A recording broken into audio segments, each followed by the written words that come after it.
मेरी जनरल सलाह ये है कि तुक्का जम के लगाइएगा परीक्षा में। तुक्का लगाने की क्षमता, इसमें हंसी आती है पर दरअसल ये बड़ी गंभीर बात है। हंसी आपको तुक्का शब्द से आ रही है, दरअसल मैं बताना चाह रहा हूं कि तुक्का बहुत वैज्ञानिक वस्तु है। तुक्का बहुत यादृच्छिक या आर्बिट्रेरी मामला नहीं है, बहुत वैज्ञानिक चीज है। नेगेटिव मार्किंग का मेथड संक्षेप में समझ लें, बहुत वैज्ञानिक है। उसका फायदा क्या है, नुकसान क्या है, दोनों बातें स्पष्ट होनी चाहिए। मेरी जनरल सलाह ये है कि तुक्का जम के लगाइएगा परीक्षा में, लेकिन मैं उस सलाह पे आने से पहले वजह समझाना चाह रहा हूं आपको। और ये सलाह सबको नहीं है, किसको नहीं है ये आपको खुद जज करना है अभी की बात सुनने के बाद। जनरल सलाह यही है कि अगर आपका एक प्रश्न सही हुआ तो उसमें 2 नंबर मिलेंगे, और यदि आपका एक प्रश्न गलत हुआ तो उसमें सही होने पर मिलने वाले अंकों का 1/3 कट जाएगा, तो 2/3 आपका माइनस हो जाएगा।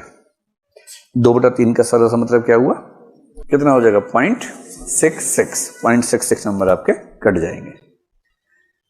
अब इस तरह से बात समझना मुश्किल लगता है, इसको हम सरल भाषा में समझते हैं। मान लीजिए कि आपने पेपर देखा, उसमें प्रश्न क्रमांक 1, 2, 3 और 4, आपको चारों का अता पता ही नहीं है बिल्कुल भी। आपको यह भी नहीं समझ में आ रहा कि ये वही पेपर है जो मैं देने आया था, कोई और पेपर है, समझ नहीं आ रहा है, कुछ भी नहीं पता आपको उसके बारे में। ऐसे 4 प्रश्न हैं। सिंपल प्रोबेबिलिटी है कि चारों प्रश्नों में 4 ऑप्शंस हैं और आपको एक भी नहीं आता है। आपने पहले प्रश्न में 4 में से रैंडमली कोई भी लगा दिया, सही होने की संभावना कितनी है, 1/4 है। आपने चारों प्रश्नों में तुक्का लगाया, सही होने की संभावना कितनी है, 1/4 है। सिंपल लॉ ऑफ प्रोबेबिलिटी कहता है कि आपका 1 ठीक होगा, 3 गलत होंगे। 1 ठीक होने से 2 नंबर मिलेगा, 3 गलत होने से 2 नंबर कटेंगे, और इसका मतलब है कि आप 0 के 0 हैं। अगर आपने 4 प्रश्नों में तुक्के लगाए तो स्कोर आपका 0 ही रह जाएगा। इसलिए इन्होंने जो नेगेटिव मार्किंग की कसौटी रखी है कि 3 गलत प्रश्नों पर उतने ही नंबर कटेंगे जितना 1 सही होने पर कटते हैं, इसके पीछे का आर्गुमेंट ये है।